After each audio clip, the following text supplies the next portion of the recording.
একটু কোনো কথা নয়, নিজের কাজ নিজে করুন, বুঝলেন? অন্দরমহলে আমার অনেক কাজ আছে। নিজের কাজ নিজে করব? আমি তোমার স্বামী, আমি তোমার কাছে এইটুকু আবদার করতে পারি না? হ্যাঁ,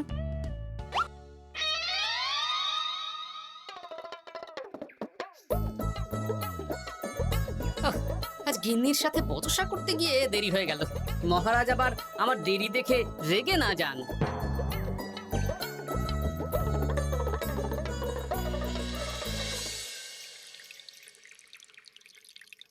হ্যাঁ, তুমি কথাটা খুব একটা মন্দ বলনি মন্ত্রী। এতে রাজ্যবাসীরও উপকার হবে আর রাজকোষেরও খুব একটা চাপ পড়বে না। তাহলে মহারাজ সব ঘরে ঘরে এই বার্তা পৌঁছে দিই। কি এত বড় সাহস তোমার? আমার মুখে মুখে কথা বলছো? যাও, বেরিয়ে যাও বলছি আমার চোখের সামনে থেকে। তোমায় আর দেখতে চাই না। আমি আবার কি বললাম মহারাজ? কি বললে মানে? কি বলতে বাকি রাখলে শুনি? বলছিলাম কি, অপরাধ নেবেন না মহারাজ, সেনাপতি তো। চুপ, একদম চুপ। আমি মরছি নিজের জ্বালায় আর তুমি ওই ভুল ভাল বলে আমার মাথা বিগড়ে দিতে চাইছো? মহারাজ রেগে আগুন, এই ছিলেন ঠান্ডা, এই তো মুখে হাসি ছিল, এখন হাতে ডান্ডা। কি বললে কবি? তুমি আমায় অপমান করলে? যাও, এক্ষুনি তোমরা সবাই দূর হয়ে যাও আমার সামনে থেকে। কাউকে চাই না আমি। এই মুহূর্তে রাজসভা আমি শূন্য দেখতে চাই, না হলে আজ সব কটা গর্দান নেব আমি। যাও বলছি।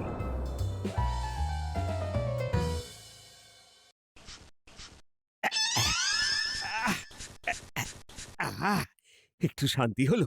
ভেবেছিলাম রাজসভায় করব তাই রে নাই রে, রাজা দিলেন ঘাড় ধাক্কা, এখন সবাই বাইরে। এ তো তোমার জন্য, তুমিই তো বেমক্কা একটা এমন কবিতা বললে। আহ, কেন এইভাবে চড়ছেন মন্ত্রী মশাই? দোষ তো আপনারও। আপনি তো কি একটা বলে রাজা মশাইয়ের মাথা গরম করে দিলেন। আমি আবার কি বলেছি? আরে মহারাজ তো সেনাপতির ওপর রেগে গেলেন। আরে বাবা, আমি আবার কি করলাম? পণ্ডিত মশাই কি সব বলে দিলেন, তখনই তো মহারাজ। এই আমার নামে একটা অসাধু বাক্য বললেই আমি কিন্তু। এ কি কাণ্ড! কৃষ্ণনগর রাজসভার সভারত্নরা বাইরে বের হয়ে কি মহা হট্টগোল শুরু করলেন। মহারাজ সবাইকে একসাথে ঘাড় ধাক্কা দিয়েছেন। ওরে বাবা, এতগুলো ঘাড়ে রাজামশাই একসাথে ধাক্কা দিলেন কিভাবে? আচ্ছা, দোষটা কে করলো? দোষ করেছে ও, দোষ করেছে ও। দোষ করেছে ও। দোষ করেছে ও। এবারেও কেউ একমত হতে পারলেন না। কে দোষ করেছে? হ্যাঁ? আচ্ছা বেশ, কি হয়েছে কেউ একটা খুলে বলুন দেখি। আমি বলছি, মহারাজ বেশ খোশ মেজাজি ছিলেন, কিন্তু হঠাৎ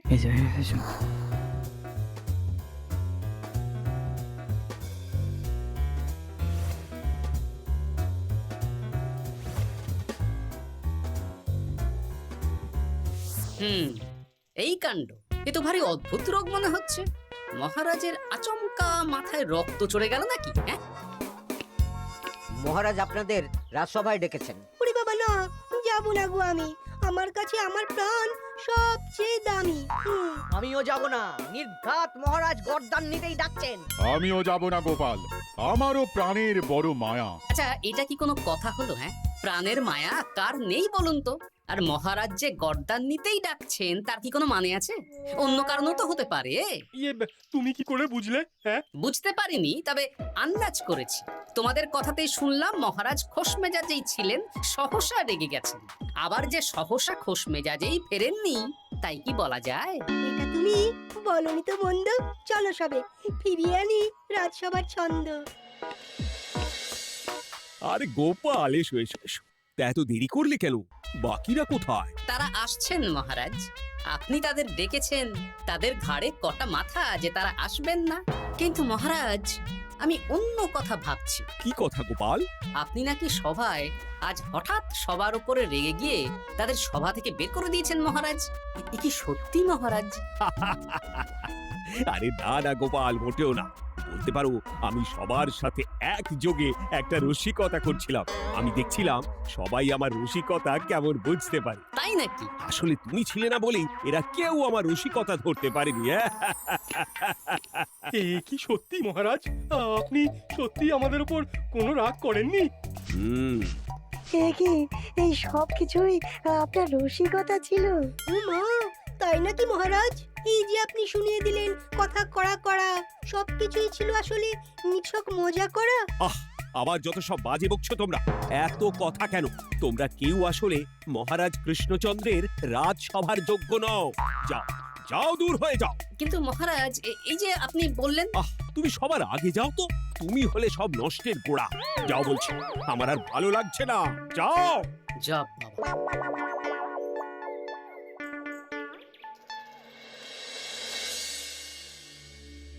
কি বুঝছেন? না না না, আমি তো সবই ঠিক দেখছি রানীমা। হ্যাঁ, এটা ঠিক যে নারীর গতি কিঞ্চিত চঞ্চল বটে, তবে তা তো হতেই পারে, বাকি সবটাই ঠিকই আছে। তাহলে এমন হচ্ছে কেন? মহারাজ এইভাবে যখন তখন রেগে যাচ্ছেন কেন? আজ শুনলাম আপনাদের সভা থেকে দুবার বের করে দিয়েছেন, আবার ফিরিয়ে এনেছেন।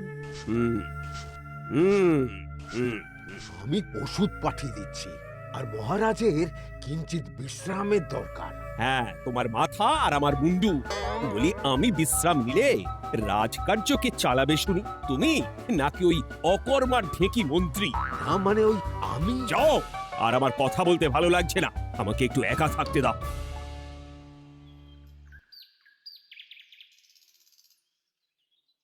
ব্যাপারটা কি বুঝলে গোপাল? রাজবৈদ্য তো মহারাজকে দেখতে রাজবাড়িতে গেছেন, কি মনে হয়? গতকালও আমি যখন বাগানে গেলাম,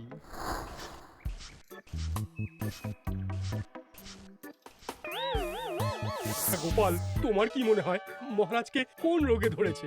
এই রেগে যাচ্ছেন, আবার এই মাথা ঠান্ডা হয়ে গিয়ে ডেকে পাঠাচ্ছেন।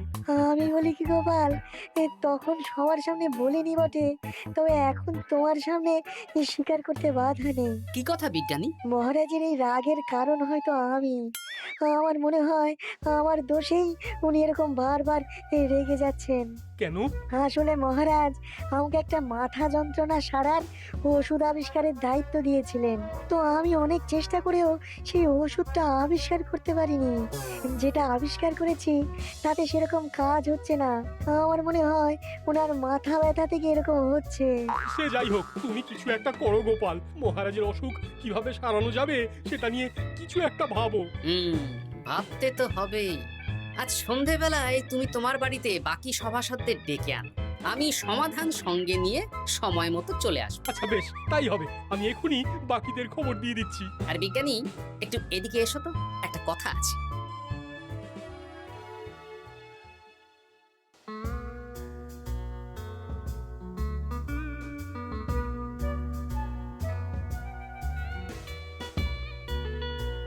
গো, বলি এইভাবে ঘুরলে কি মহারাজের ব্যামো সেরে যাবে? তা সারবে না।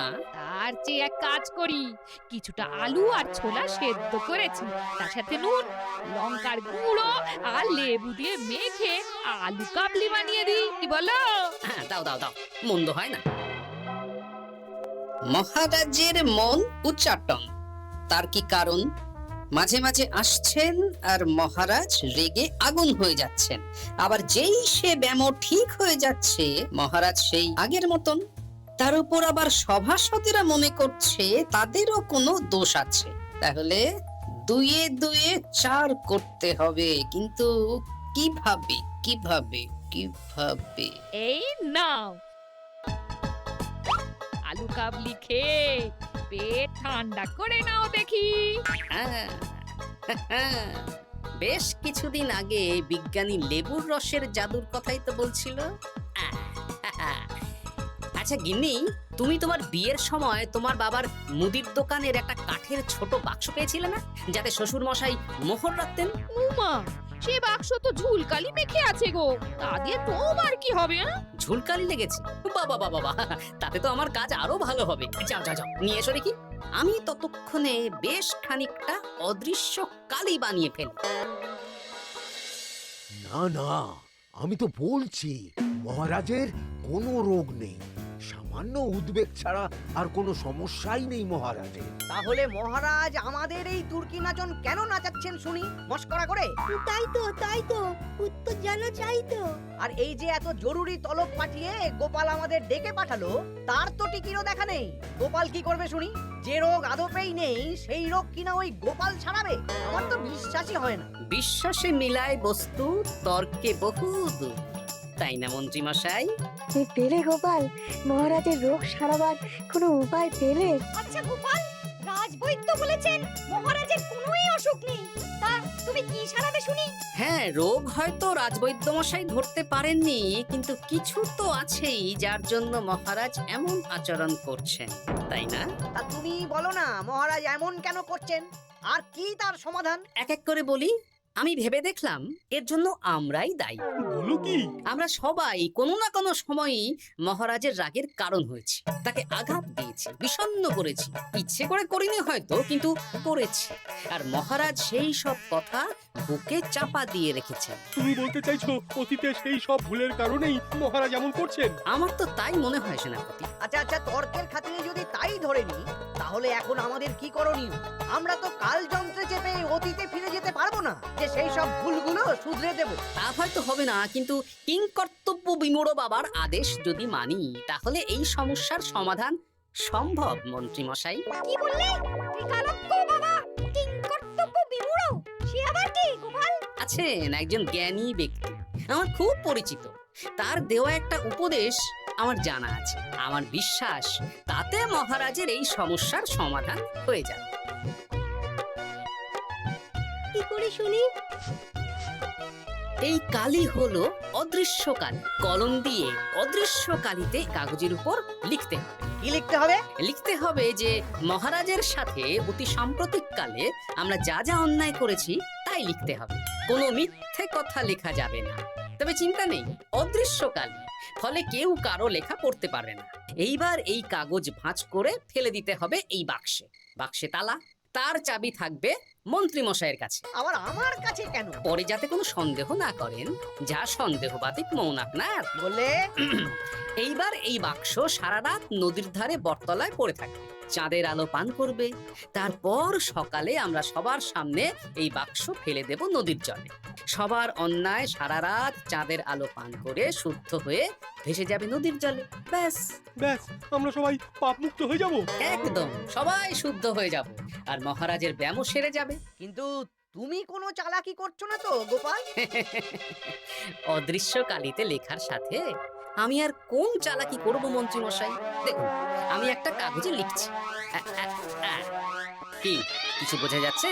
সত্যি তো কিছু বোঝা যাচ্ছে না যে আদৌ কিছু লেখা হয়েছে কি হয়নি। তাহলে লেখা শুরু করা যাক। এক এক করে লিখুন আর কাগজ ভাঁজ করে বাক্সে ভরে দিন। আর হ্যাঁ, একদম মিথ্যে কথা লিখবেন না, তাহলে কিন্তু লেখাগুলো অদৃশ্য থাকবে না, ফুটে উঠবে। আচ্ছা গোপাল, বুঝেছি। কলম কালি মন, লেখে 3 জন। মিথ্যে কথা লিখে দিলেই ঘটবে অঘটন। আমি বাক্সটা নদীর পাড়ে সঠিক জায়গায় রেখে আসবো। তারপর কাল সকালে সবাই মিলে এই বাক্স ফেলে দেব নদীর জলে। ঠিক আছে?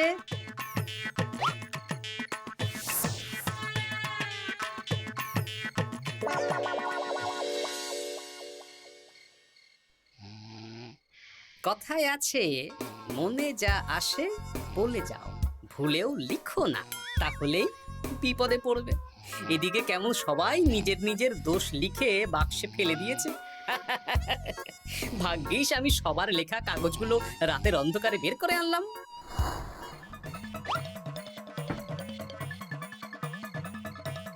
এইবার এই কাগজগুলো ঢুকিয়ে দিলেই কেল্লা ফতে। এখন সবার পাপের স্বীকারোক্তি আমার হাতের মুঠোয়।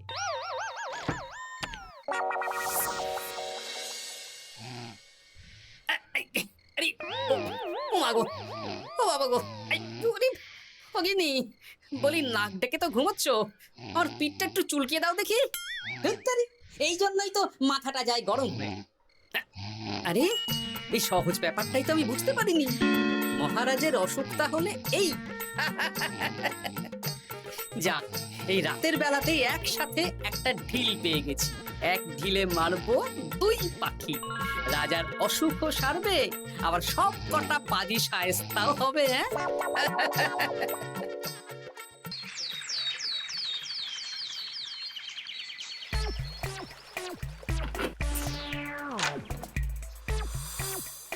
কি এইবার শান্তি হয়েছে তো মন্ত্রী মশাই? যেমন অদৃশ্য লেখা ছিল সেরকমই আছে তো? কিন্তু এতে কি মহারাজের রোগ সেরে যাবে? যাবে না মানে? মনে করুন সেরে গেছে।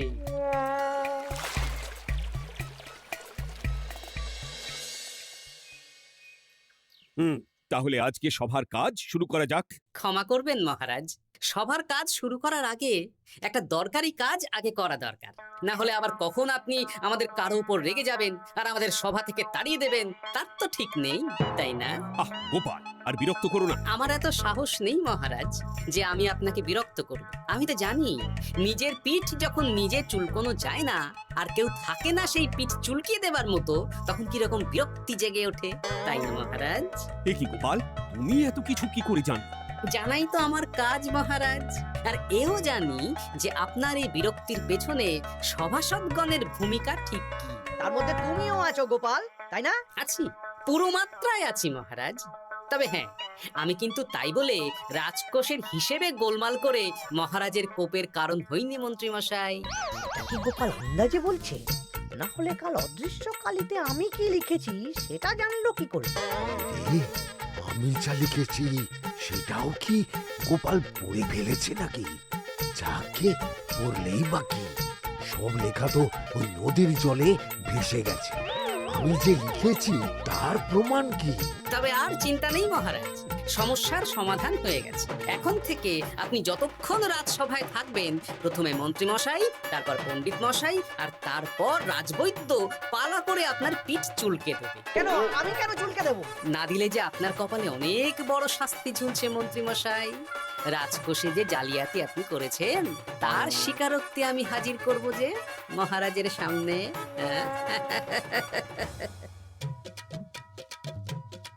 এই নিন মহারাজ, মন্ত্রী মশাইয়ের পাপের স্বীকারোক্তি। আপনি আগে মন্ত্রী মশাইয়ের লেখাটা পড়ুন, তারপর একে একে সকলের স্বীকারোক্তি দিচ্ছি। এ কি মন্ত্রী, তুমি রাজকোষ থেকে 500 মোহর চুরি করেছো, আর তার বদলে সেই হিসেব তুমি পুকুর পাড় বাঁধানোর খরচ হিসেবে দেখিয়েছো। এই সেরেছে, এটা ফুটে উঠলো কি করে? সে অনেক কাণ্ড মন্ত্রী মশাই, বাকিদের সবারটাই আছে, এত জেনে কাজ কি? না না, জানতে তো হবেই। তাহলে শুনুন, এই অদৃশ্য কালি আসলে লেবুর রস। গতকাল রাতে আমি